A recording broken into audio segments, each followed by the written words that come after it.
अस्सलाम वालेकुम नाज़रीन, मैं शुमाइला भट्ट और आप देख रहे हैं आवाज़ न्यूज़। इस वक्त हम कचहरी के बाहर एक मेन सड़क पर खड़े हैं क्योंकि बाबा जी को हमने देखा कि इनकी आंखों से जो आंसू निकल रहे हैं, इन्हीं से गुफ्तगू करते हैं।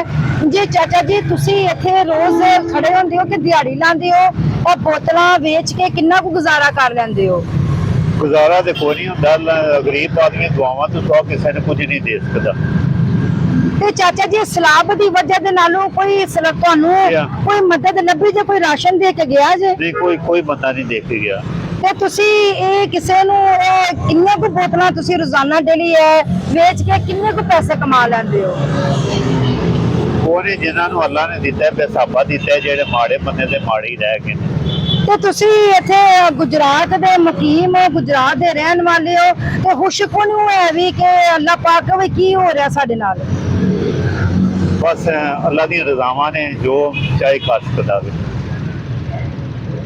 नाजरीन, जैसा कि आप देख रहे हैं कि चाचा जी बहुत ही आज़ूदा है और आंखों से आंसू रुआ है। वो कुछ भी कहने से कासर हैं क्योंकि वो इतने दुखी हैं। ना तो इन्हें हुकूमत पंजाब की तरफ से कोई राशन मिला है, ना कोई इमदाद मिली है और ना पैसे मिले हैं। ये बेचारे रोज़ाना डेली 300-400 रुपए की कमाई करके घर का खर्चा चलाने से भी मजबूर है और कासर है। तो चाचा जी तुसी बिल्कुल खुश नहीं हुए अभी पाकिस्तान च रह के? ਅਸੀਂ ਆਪਣਾ ਗੁਜਰਾਤ 'ਚ ਖੁਸ਼ ਹੀ ਹਾਂ, ਵੈਸੇ ਕਿਧਰੇ ਸਾਡਾ ਦਿਲ ਨਹੀਂ ਲੱਗਦਾ। ਗੁਜਰਾਤ ਵਿੱਚ ਸ਼ੁਰੂ ਤੋਂ ਹੀ ਆਤੇ ਹਾਂ ਨਾ, ਗੁਜਰਾਤ ਵਿੱਚ ਵੈਸੇ ਖੁਸ਼ ਹਾਂ। ओके ਜੀ ਹਾਂ। ਤੇ ਇੰਤਜ਼ਾਮੀਆ ਨਾਲ ਖੁਸ਼ ਕਿਉਂ ਨਹੀਂ ਹੋਇਆ ਵੀ? ਸਾਡੀ ਡੀਸੀਓ ਨਾਲ ਖੁਸ਼ ਕਿਉਂ ਨਹੀਂ ਹੋਇਆ ਵੀ? ਮਰੀਮ ਨਵਾਜ਼ ਨਾਲ ਖੁਸ਼ ਨਹੀਂ ਹੋਇਆ ਵੀ? ਉਹ ਮਰੀਮ ਨਵਾਜ਼ ਵੀ ਸਹੀ ਹੈ। ਹਾਂਜੀ,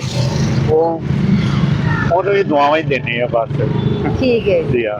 ਜੀ ਨਾਜ਼ਰੀਨ, ਚਾਚਾ ਜੀ ਕਹਿੰਦੇ ਨੇ ਅਸੀਂ ਮਰੀਮ ਨਵਾਜ਼ ਨੂੰ ਵੀ ਦੁਆਵਾਂ ਦੇਣੇ ਆ, ਗੁਜਰਾਤ ਦੀ ਡੀਸੀਓ ਨੂੰ ਵੀ ਦੁਆਵਾਂ ਦੇਣੇ ਆ, ਪਰ ਅਸੀਂ ਆਪਣੇ ਹਾਲਾਤਾਂ ਦੇ ਵਿੱਚ ਇਸ ਕਦਰ ਮਜਬੂਰ ਆ ਤੇ ਮਜਬੂਰੀ ਦੇ ਤਹਿਤ ਫਿਰ ਵੀ ਅਸੀਂ ਮੁਸਕਰਾਉਂਦੇ ਰਵਾਂਗੇ ਤੇ ਇਸ ਪਾਕਿਸਤਾਨ ਦੇ ਗੀਤ ਗਾਉਂਦੇ ਰਵਾਂਗੇ।